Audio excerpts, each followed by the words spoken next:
When looking for the king of podcasts, you're at the wrong channel. Well, excuse me!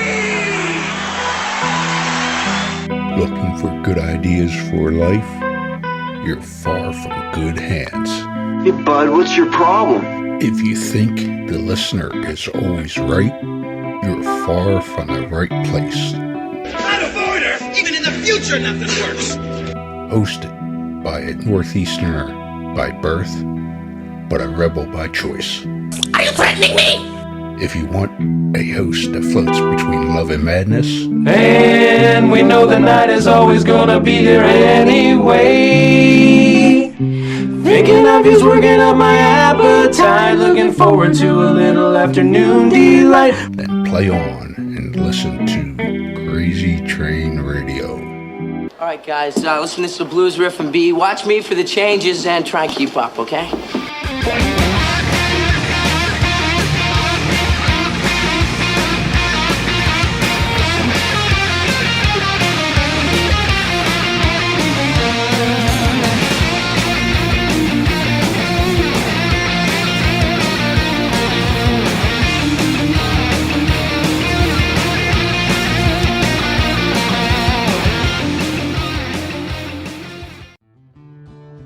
Warning, creators of this game do understand the subject matter may be offensive to some, but they do honor the families and people that have been affected by these real-life tragedies that these individuals have caused. Want to play a game? Oh, yeah! Lover of true crime? Yes, yes, yes. Well, we got an interesting game for you to check out. Wow. With the mashup of influences such as horror movies, collecting cards, and RPGs. What? Led to giving birth to an incredible creation of this game, Killers, the card game. You are all my children now. This game is a collectible trading card game featuring some of the most infamous killers, with tidbits of trivia on the back of each card to help you learn some insight to each criminal. Who the hell are you? Let's not forget, during the game, cops will be chasing you and these criminals. I'm a cop, you idiot! However, check out their website listed through all social media today, which can be found under Killers, the card game. Am I on the internet? I want to play a game.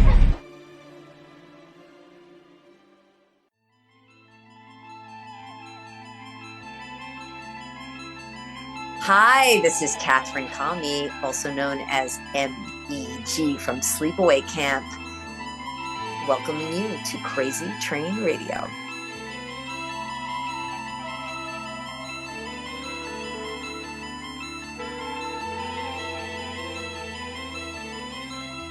When I look into your eyes. Hey folks, it's your least favorite host in the podcast world, Croc, Jonathan Steele. And boy, do we have a good one for you today.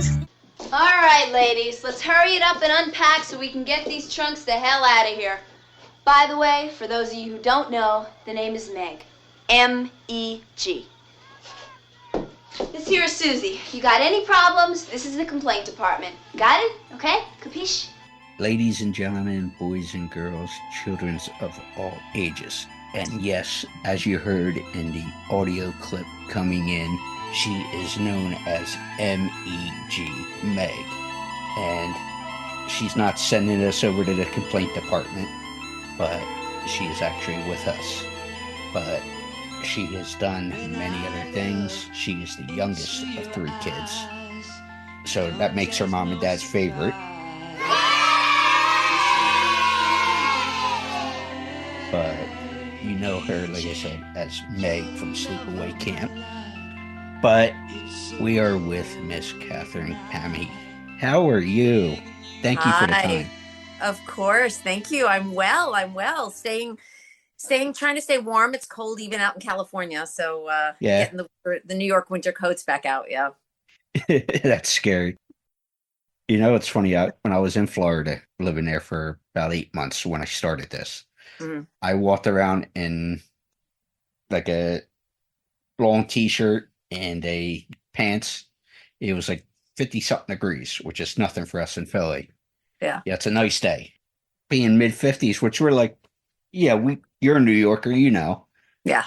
It's people were wearing mittens and wool hats and like heavy winter like because it was Central Florida, they thought we were gonna have a blizzard or something. Totally. But so I guess obviously everybody knows you from Sleepaway Camp. And the book I was showing you here is called Sleepaway Camp: The Making of the Movie and Reigniting the Campfire. And I'm sure you're familiar with him, Mr. Jeff Hayes from the website. Not really.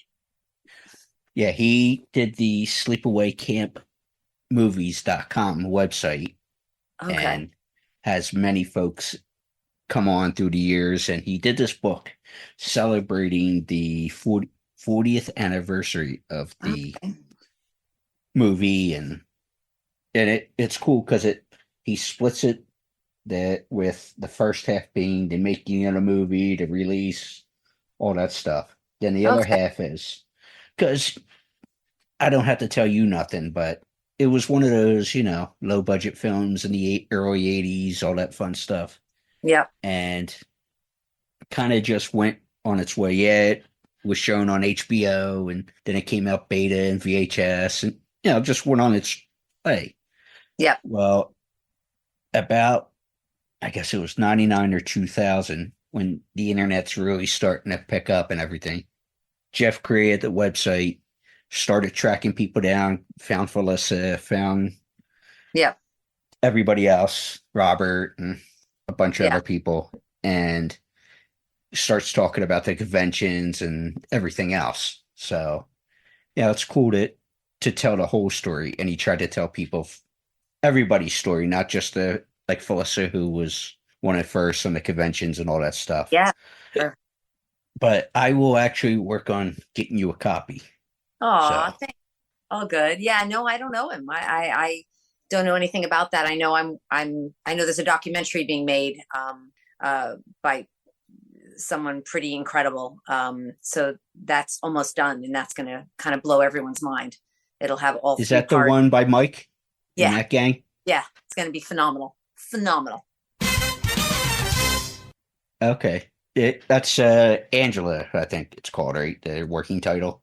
I'm not sure what the title is anymore. I'm not sure, but it's going to be kick-ass. So looking Nice. forward to that. Oh boy, is this great! Nice. So, can you believe it's been almost 40 years since the movie was made? I cannot believe it. I cannot believe it. I have a 27-year-old daughter. I can't even believe that. So yeah, You sure she's yours? I'm pretty sure. Yeah. Yeah, it's amazing to think what happened with this little film that we did, that I sort of ran away from most of my career because I was more of a serious dramatic actress, and thought I don't want that on my resume because I don't want people to think I'm, that's what I do. And horror films and the horror world became so incredibly popular and so legitimate. And then when I started doing conventions about 4 or 5 years ago, I realized this is the best community I'm blessed to ever be a part of. And it's number one on my resume now. But don't ever take sides with anyone against the family again.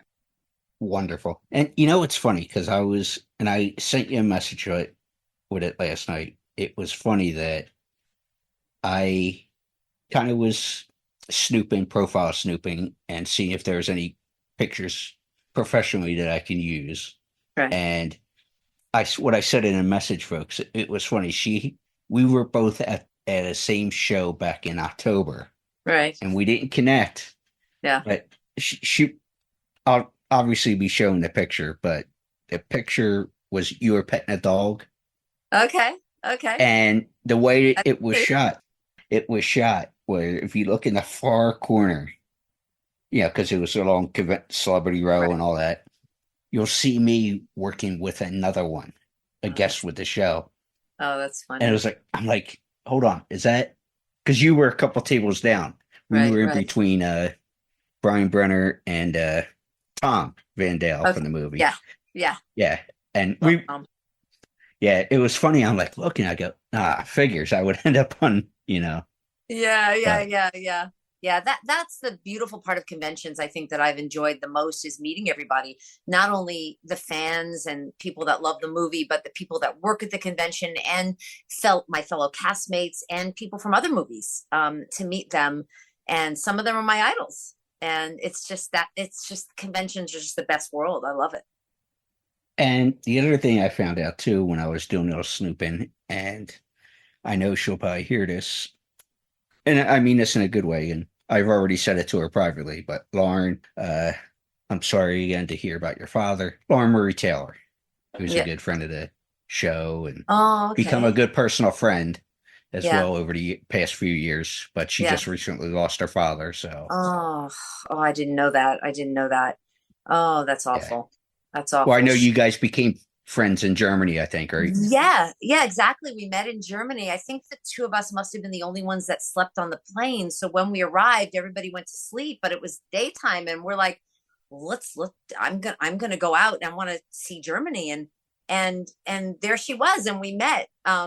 We just met there. We didn't know each other, and we spent the whole day sightseeing together and just loved each other. Just really vibed and had dinners, and I adore her. She's fantastic. And I loved her when I was a teen actress, and she was everything. She was on a soap, and she was beautiful and talented. So to get to spend some time with her as an adult was just blew my mind. She's the best, isn't she? She's one of the sweetest. So real, so sweet, so down to earth, so talented, so kind, and loves her fans, and a great example.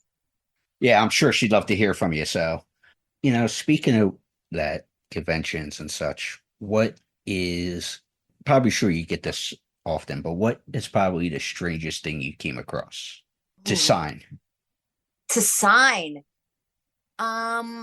Probably, let's see, to sign. Oh, that's a good one. There have been some interesting ones. I'm probably a person, like signing them.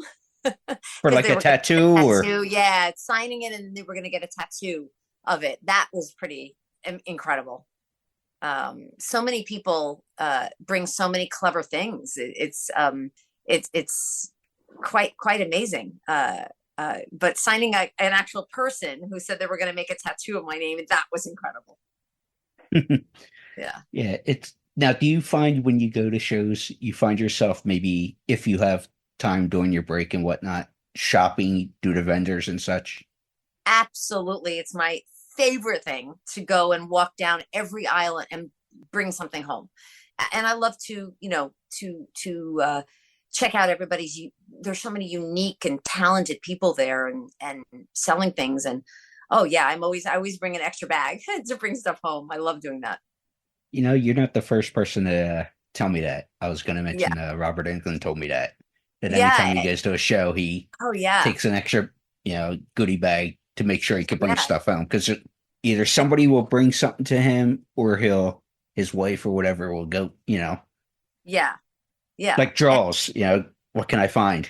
Totally. And my daughter's boyfriend and some of his friends collect VHS tapes, old VHS tapes. So I like to go, I always text him and take a picture and say, what do you want? What do you want? And sometimes we'll do a trade. I'll do pictures and sign some pictures for them, and they'll give me the VHSs, but I'm always happy to buy them and support. So that's always fun. Yeah, I got your money. Absolutely. I'm guessing how booked up are you convention wise this year? Do you have a busy schedule already? No, nothing so far. I'm waiting. Give me some invites. I would love to go to some. I have nothing this year. I think because last year was the 40th, we had so many. This year, nothing so far. So I'm waiting. So with the 40th anniversary, I guess everybody's kind of. Yeah, baby. Yeah, it was so busy, but now it seems no, I hope I get a few this year. I'd love to go back out. Absolutely. And from what I understand, it was Felicity that finally talked you into getting into it, which is funny. I heard from her a little while ago while I was out coming home. So She's the best. She has really brought this movie to light. I think she's been sort of the primary reason. She's created a frenzy. She is electric and magnetic and an incredible human. And watching her do what she does and make so many people happy is a lesson to all of us, and taught me, good behaviors and towards people, and how she makes them so happy. And yeah, without her, I just, I couldn't imagine. It's not fun going out without her. I wouldn't want to. And it's amazing how much energy she has, because at that same Scarefest, I don't know if you were part of this and all, because I was with Patrice Bopley at her table, a couple down. And as you know, with Felissa, she's always the life of the party, and I don't know how she has that much energy. Amazing. Yeah, we were on the other side of the row, but yet it was, so of course it's like Tom and a few others like, all right, we got to do these cheers and act like we're trying to, compete with her. Yeah, we were doing that as well. Yeah, totally. Yeah. She's wherever she is going to be a party. She's always fun. And it's honest. It's from her soul. She loves everybody. It's so true. It's nothing fake about it. Exactly. And that's what I dealt with her for a few years now. And it's like, just haven't had her here yet. Yeah, just because of being a mom and she's always working. And she's always working. If she's not at convention, she's filming during the week. So she's always busy. Incredible. My kids are grown up now, so it's a little easier. They're both actors, and my daughter's a writer as well, on The Rookie. But so everybody's busy, and I still, am needed, but not like when they were little. I can still just do my own thing, and yeah. Exactly. But it was funny that's what she was reaching out for. Hey, I'm sorry, let's do it. Get a date and all that fun stuff. Yeah. But, it was just funny. That's what she was reaching out for, and shoot me a text earlier. So, but yeah, like I said, I can only speak from my experience. She's been always, as they say in Yiddish, a mensch to me. So yeah, she is. Yeah. Obviously, we'll talk movie more, but what kind of projects you doing now? I heard there was something with your daughter that she was working on, and that you were joking saying she better hire me for. Did she ever hire you? She's a writer on the ABC show The Rookie. Yes. And so she just started this season. So yeah, hopefully I'll get in there.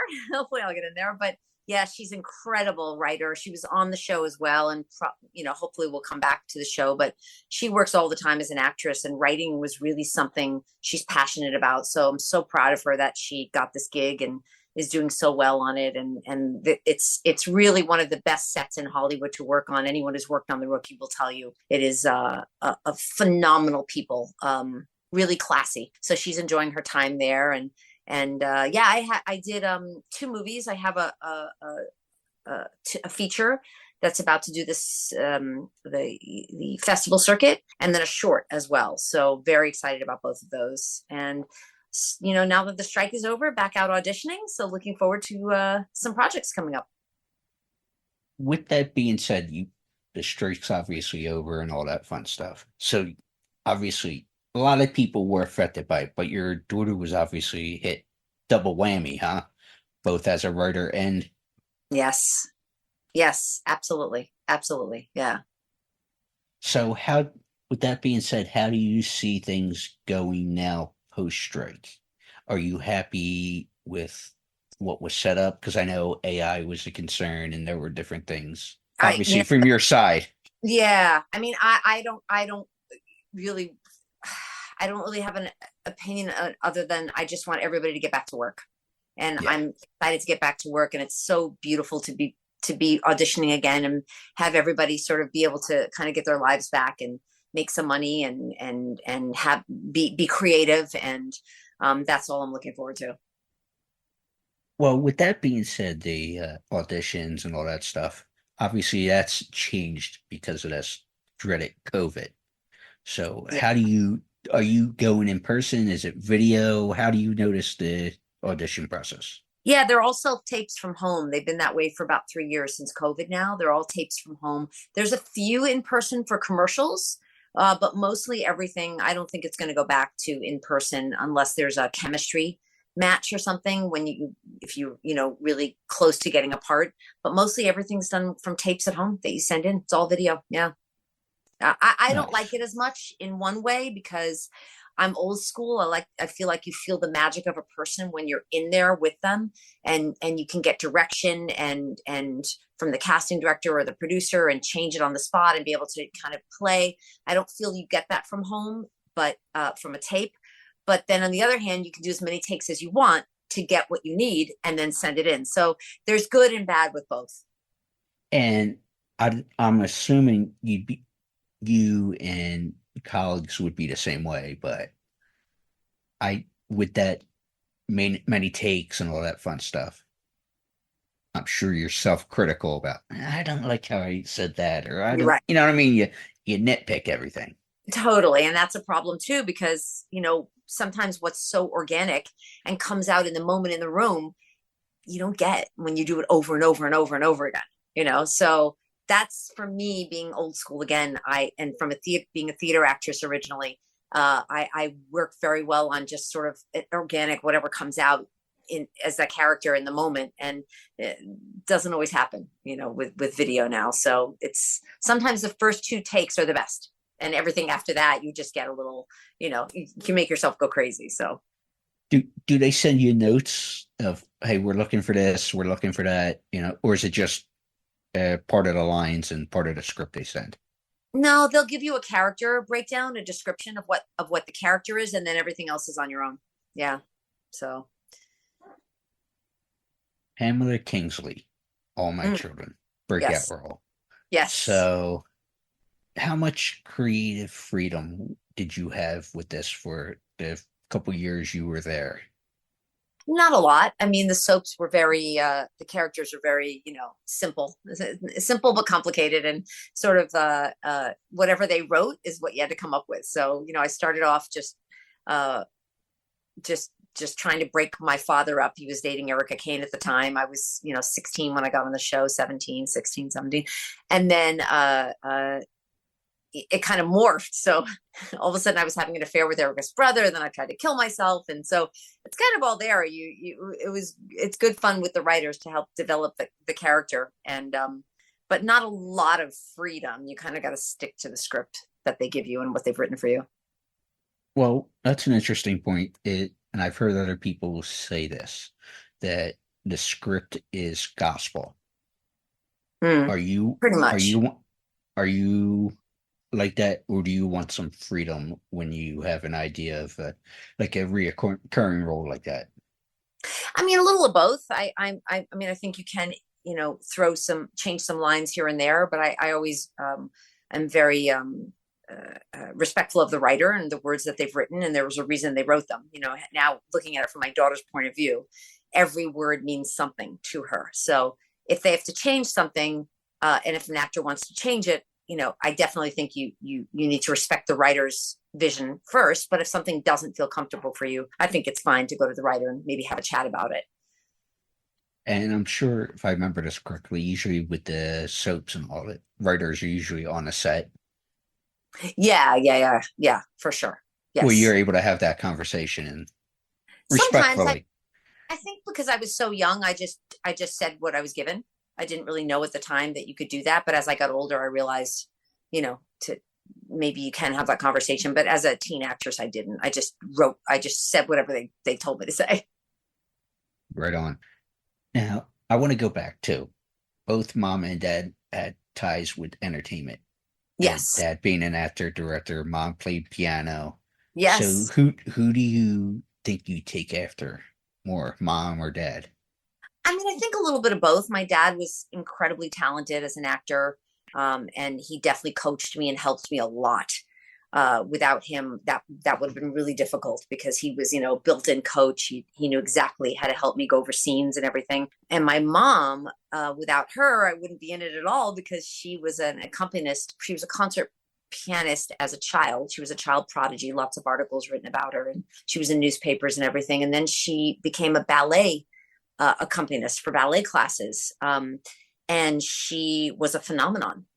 Never used sheet music, just improvised everything. And without her putting me in ballet class and starting in that world, I don't know that I would have gone into acting, because she introduced me to the stage. And I knew once I was performing ballet, I knew I never wanted to leave. That was it for me. And then kind of morphed into acting. And so without my mom being my rock, she was my everything. And she was a rock. She was my best friend. She supported me no matter what I did. Without her, I don't know that I could have taken the knocks you take when you don't get roles and everything. And both my parents, in that sense, were there for me. So, but yeah, a little bit of both. Well, speaking of stage, you had a character, Rose, that was an off-Broadway production, and you had a chance to do it in LA and New York. So what's the biggest difference between stage and on each coast? Oh gosh, I mean, New York is just a theater world. It's known for its theater. So when you grow up in that, you not only have it in you, but everybody wants to come see theater. So you have people who are just, who are going to show up every night. I don't think we ever didn't have a packed house. Melissa Gilbert originally did the role of Rose in A Shana Madel. And then I took it over and did it for a year and met some incredible people, one of which I'm still friends with now. And he's a brilliant actor, Bruce Nozick. And he is a good friend. And it was an incredible year. And we were in the same theater as Bonnie Franklin and Tony Musante, who were doing, what was the name? Something Frankie. I forgot the name of the play, but they were in the theater next door, but we shared dressing rooms and everything. So got to know them real well. And actually Bonnie Franklin's brother, Dick, ended up finding us our house in LA when I moved to LA. So Bonnie Franklin. Small world.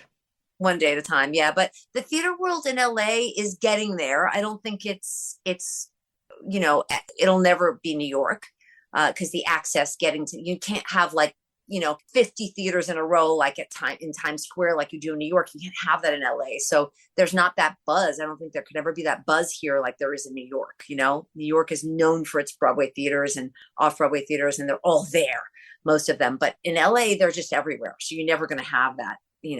I remember doing A Shana Madel out here, and it was great. We had a lot of reaction and everything, but nothing like New York. Yeah, it's funny because the reason I asked was another acquaintance, Lynn Shay. I'm sure you know that name. She's done all kinds of TV and film and such, but she did a one-woman show based on 1968 and her life starting on stage and all that stuff. Okay. And it was, I wish I could remember it. They started it in LA for 5 showings. It was so well reviewed that it ended up off Broadway back in I think it was July through September or something. They did 50 shows. Oh, wow. And just unbelievable, the music. And that was the first time I ever got to see something like that. So. Oh, that's great. Yeah. One-woman shows are incredible. I could never do it. I so admire people who could do it. It's a lot of work. It's a lot of work. She wrote it, produced it, directed, and Robert Galinsky helped her out in directing and all that fun stuff. So wow, so cool. Yeah, and I hope please, I don't get a phone call over this, but I think they're working on something for a Netflix or making a special out of that show. So I hope that happens. That's great. Yeah, because they're awesome. Those guys, Robert and Lynn and that whole gang. Right. But back to Sleepaway Camp. Dun, dun, dun. Can you believe it's become a cult classic in a certain sense? It's incredible. I mean, I get it now, but I didn't get it years ago. If Felissa and my manager Mikey hadn't pushed me to go out, I never would have believed it. It's incredible and brings so much joy and happiness to so many generations. It's fantastic. Of course, it's a cult classic. We never could have imagined it back then, but now looking at it, but yeah, you can never recreate those 80s, and it's just what a time it was. And like you said earlier, you mentioned how you stayed away from that and kept it kind of tucked away on the resume and such, but now it's come full circle. Oh, It all was in. yeah, there was a story I did hear. Speaking of that, was you showing your son and some friends Yeah. for the first time. Yeah. So what did both kids think when they saw the movie? Well, my daughter, funny enough, because now she writes horror films, and so much of her work is so unique and horror and thriller driven and incredible. She would not have anything to do with it. As a matter of fact, I had to hide the poster in my attic. I have the original poster from the original movie theater in Times Square from the last showing. They were going to throw it away, so I took it and had it framed. And when she was about 2 or 3, she was terrified of it because, I mean, the sneaker with the blood. And so she said, throw it out. And I almost did. But then my husband said, no, keep it. And we put it in the attic. And so she was terrified of horror. Where my son, and then, of course, she grew into being a horror actress. And she has a show called on Facebook Watch, Crypt TV, called Mira Mira.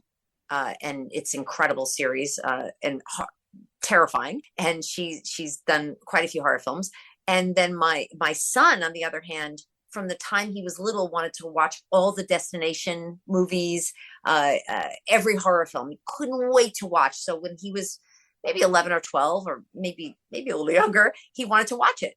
And so he watched it with a couple of friends. And when the ending came, he just went, I don't get it.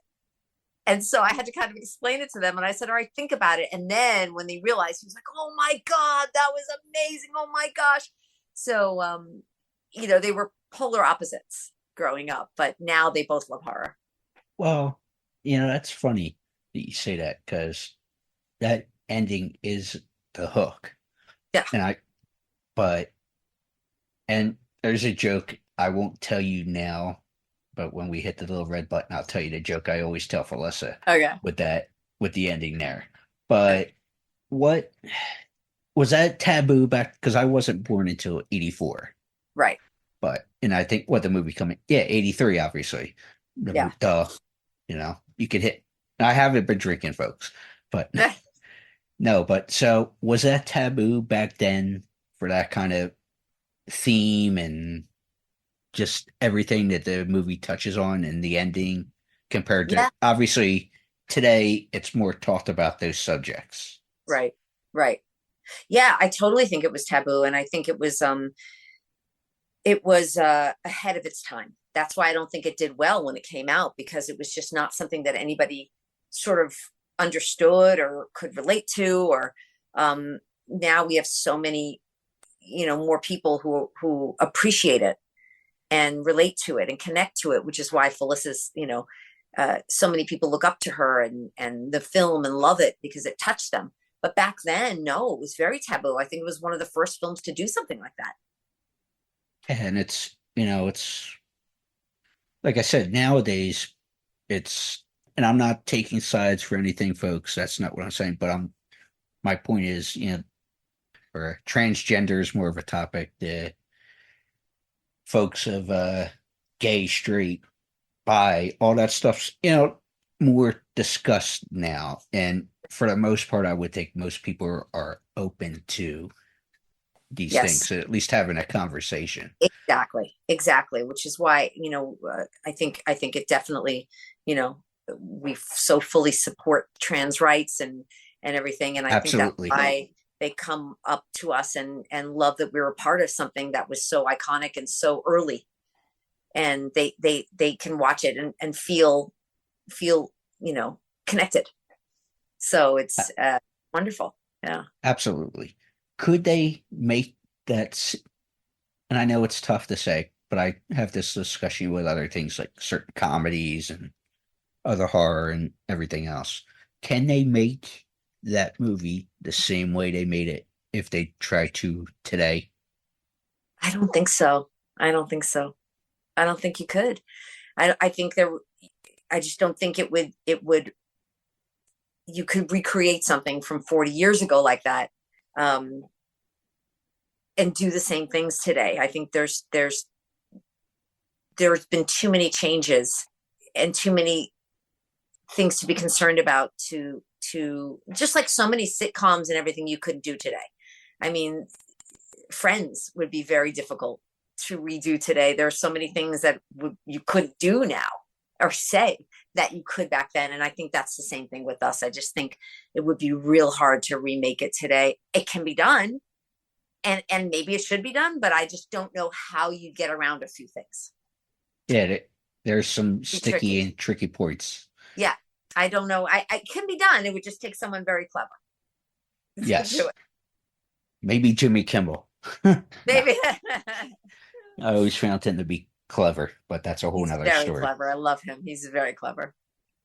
Would you say your death scene was your Janet Leigh moment? Definitely. Definitely. My parents were so excited. My parents were very, very excited for me to do the film, and they were like, "Oh, it's like Janet Leigh from Psycho," and they were so excited. So yeah, definitely, that was my moment. Well, a couple things with that, and you know how everything is on the internet. There's rumor and innuendo and all that fun stuff, but apparently, why that was being shot, you were sick with the flu, and obviously the location wasn't tons and tons of hot water. So how difficult was that? Yeah, it was probably one of the most difficult days of filming in my life that I've ever had to do. It's interesting because my daughter, she was a child actress as well, and she worked a lot, and every time she got a job, she would get sick. And she would push through, and it reminded me so much of that, the show must go on. And I just remember having, it was like at least 102 fever. My mom came up because I was so sick, and I said, I don't know how I'm going to get through this. She said, let me come up and we'll get you Tylenol. And yeah, it was not fun. It was really hard. But I just knew I had to do it and get through it. And somehow I managed, and they, I had to lie face down on this mattress for hours while I got the scar put down my back, all the prosthetics and stuff. And that was probably the best part because I could sleep. But the shower was really difficult to do, being so sick. Yeah, it was not real fun. Now, was it you were humming your own tune? Where did that come from? Yes, no, Phyllis and I still can't quite agree on this. We both have different memories of it, but I remember him saying, you have to hum. Can you hum something? But it has to be unrecognizable because we can't get the rights to any music. So you've got to just make something up. But Felissa remembers, and she could be right. I don't know. Neither of us can quite remember. She remembers that she had to hum that tune, and then he told me to hum the tune that she was humming so that they were connected in the end. But I think I shot my scenes earlier, so I'm not sure. Really, it's just we can't remember. But yeah. Now, and I would understand this for obvious reasons, and maybe I'm wrong with the assumptions because they know what they say with that makes ass out of you and me. Mm-hmm. But there was a no nudity clause, but they were trying to push to get shots for technical aspect. Yeah. You. So what was that? Yeah. Yeah, I had a pretty strict no nudity clause, and I wore a bathing suit with the straps down, and they kept asking me to push it lower and lower. But I remember my manager telling me, if they ask you to do that, the answer is no. They have to figure it out because you don't want to show anything. You can go as low as you can go, and then that's it. And then, so they kept asking me to lower, and Robert wasn't doing it in a way to try to get me to be nude at all. It was just for the technical aspect of it. But I said it's as low as it's going to go, and it's not coming off. So you got to figure it out. And I was very firm on that. And that's what they did. Back in the day, that's what they did, but no, I was very firm on that. So were you comfortable with how it turned out? And obviously all these years later, because I know some people have concerns with that kind of thing. Yeah. And that they don't want to be seen later on when they have kids and things like that. Because there was no concept of the internet back then. Right. But, where that stuff seems to last forever. So how do you think they turned out with that? When you said figure it out, but how do you feel with that whole concept of maybe pushing boundaries now that you have kids of your own and all that kind Yeah. of thing? Yeah, I'm really glad that I stuck to my guns, and it was always in my mind that if I have kids one day, I don't want to do anything that would ever embarrass them or that I would be embarrassed for them to see, and I never have. So I'm quite proud of that. And not that there's anything wrong with nudity, and I would have been fine if I had done nudity for a part. I would have been fine. I mean, I did a lot of stuff on the soap, even though there was no nudity, a lot of love scenes and but nothing I would ever not be proud to show my kids. So, and I've always had them live their lives that way as well. Don't do anything that you wouldn't want your children to see. Nudity, totally fine with it. I would do it now if it was for good for a role. I have no issue with it at all. But for that movie and for that moment in my life, I wasn't comfortable doing it. Totally understand that. What was that like? Well, before I ask this question, since it's kind of in the same vein, maybe, but Dan Mel had the obsession with you, and Mike sadly passed away a couple months before the movie's release. Yeah. I can't seem to figure this out, but what the hell was that Dan Mel's obsession with you, character-wise? Well, what was Meg's obsession with Mel is the question. Like, we know why he liked a hot young, well, not that it's hot, but like a young a woman. But what was her obsession? I always say it's his lips. He had those lips, had to go for the lips. But I think her obsession with him was about power. He was the most powerful man, and she wanted the power. So that's how I justified it. And we had a good time with it. That's what I was thinking when you say that. Yeah, he was such a gentleman and so great. And I feel like, and I can't remember correctly, I wish I could ask Robert, I feel like we actually had a kiss, but then Robert took it out and said, don't do it. But I feel like there was going to be a moment where we kissed, but then for some reason we didn't. Obviously, it seemed to be a theme there between obviously the obsession with Mel and Meg, that whole give or take relationship. But then you had, what was this, Artie in the beginning of the movie, the kitchen. Ugh, so. Yeah. Ugh. Even that scene was so gross. Yes. Yeah. Awful. Yeah.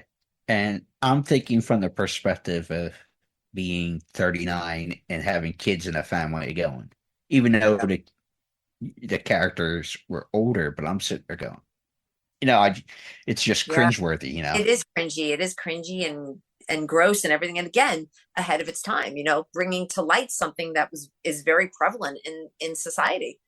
And so another, bringing something to light for people to be aware of. Yeah. Well, controversial. Yeah. Never mind. I don't want to even, let's not touch it. But the other one in the film was James Earl Jones's father. Did you get any interaction with him? Yeah, Robert. He was lovely. He was a lovely man. Yeah. He was so lovely and kind to everybody, and just fantastic. Yeah, really nice man. And obviously, my last question, movie-wise, is what kind of, and you hear times were different and you were working All My Children and the film at the same time, correct? Yeah. Yes. So what was the extracurricular activities like? And obviously I know you were 17, 18 at the time. So you were with the older kids. Yeah. Just turned 18. Yeah. And Felissa was obviously 12, 13, like her and Christopher and all that gang it was like two different. So what were the extracurricular activities like? We had a bowling alley and a movie theater up there. So that's sort of what we did. We'd go bowling or we'd go to the movies. We'd hang out, we were at this motel. So we'd hang out in somebody's room, get pizza, maybe have a beer because the drinking age was 18 back then. I've never been a big drinker. So for me, that wasn't a big deal. But yeah, we just hung out as kids together, as teenagers. And then the older kids did that. And then I think Felissa, so I didn't really know what was going on with Felissa and Chris and Jonathan, who played Ricky. I really didn't know what was going on with them because they were younger. So they're the parents on set. So they were hanging around with each other. Only later did I find out that Phyllis and Jonathan were dating, quote unquote, for a couple of days and then broke up. But we had sort of our older group and we hung out together, and we didn't want to be bad influences to the little kids. So, we were separate. Well, and obviously, I think only Felissa could answer this, at least from her perspective. Yeah. But maybe I'm curious to know from yours, because you started out as a teenager and youngster and all that, yeah, to still working as an adult and everything else. Yeah. Obviously, a lot of folks who start as kids maybe don't have the greatest outcomes as adults. There's drugs, alcohol, different, you hear the different stories. Yeah. How do you think your clique, I'm saying that as the whole picture, but specifically yourself, how do you think we turned out? Because being like child actors to now. You mean from the movie? Yeah. I can only speak for myself. I can't speak how anybody else, turned out, because I really don't, that's my opinion, doesn't matter. I can only know that I was lucky that I had parents that, were on top of it and kept me passionate about things. It kept me away from drugs and alcohol, which was really lucky. And I've done the same with my kids. And yeah, I mean, I think, everybody has their journey, and from what I've seen, everybody's turned out pretty well. But I think everybody has their own path and their own journey. It's life. We go through it, and we've come out the other side. We're all at conventions and doing okay. And most of us have families, and so I think we came out okay. Yeah. From everybody I've dealt with, it seems like it anyway. Yeah. But was that a big concern for you, knowing the business, when your kids wanted to get in acting and writing and everything that they're doing now? Oh yeah. I knew the one thing I had to do is keep them away from drugs, because that once you go down that path, you lose control, and you can't control this. You can't control that. So that was my main thing. And I felt like if they were passionate and had after school activities, that's what my parents did. And that really was, you have to have a passion, because if you're kind of just hanging out after school, and you can get involved with the wrong friends and just make them confident human beings. And I think my husband and I were real on top of that, and we're there for them. Went to basketball games, we went to cheerleading, we did all of that. And I think just being there as parents, and from my experience, I knew we were going to do the business our way, which was, if someone didn't want to go to an audition, we didn't go. If somebody didn't like a role, we didn't do it. And we did it our way. And that's, you have a lot of child actors that came out great. Look at Ron Howard. You have a lot that came out great and a lot that didn't. And I think it's sometimes it's the luck of the draw, but sometimes it's about the parenting. Exactly. And there you go. Perfect example. Ron Howard and Clint Howard had two different stories, same household. Right. So, right. And I'm not saying what's wrong. I'm just saying, they has a path. Perfect. Yeah. Everybody has their own journey to go through. And that was just one that I didn't want, that I knew, watching sort of what had happened to some of my peers. And that was just one thing I knew that I was going to be able to control as long as I could. Well, we are 13 days into 2024. And obviously you said you definitely hope you get more convention requests for this year. What kind of goals do you have, whether it be personally, professionally? What do you see this year being for you? Great question. I think for me, since I had children, my goals were always my kids' happiness and for them to succeed. And I feel like they're both on an incredible path of doing that right now. So I feel like this year can be a little bit more about me and what I want. And I'm going to really push career-wise and continue that path of working and doing conventions, which I love so much, and health always. But that's sort of maybe concentrating a little bit more on me this year and my career. Again, their happiness means everything to me. And I think there's a saying, you're as happy as your unhappiest child. And I have very lucky that both my children are doing what they love. And I'm glad to be alive and be able to see that and be a part of that. And I hope to just continue working and spread kindness a little bit around too. I think we need a little bit more of that and compassion. Ain't that the truth?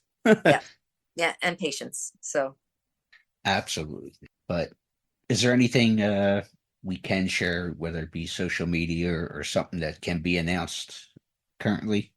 Well, I'm on Instagram, and it's KC in LA7.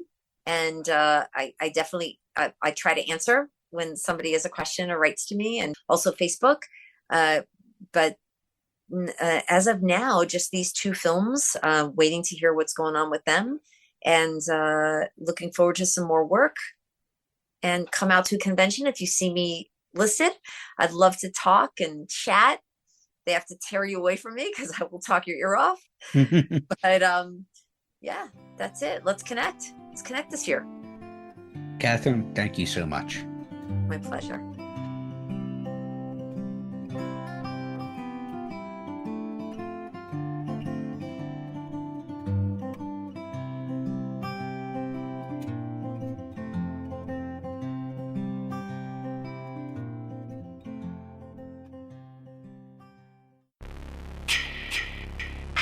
Hey there, Friday fans. We know how much you enjoy the movies. Enjoy grabbing your Friday merchandise and interacting with the Friday family, whether it be at conventions or during our particular watch-alongs. Well, when you're looking to get yourself masks, why not check out our friends over at Camp Blood Customs out of New York State and order your specific custom mask from any of the films. All orders are made specifically. Your needs and wants are. Make sure you find Camp Blood Customs on Facebook, Instagram, and all over social media and order yours today.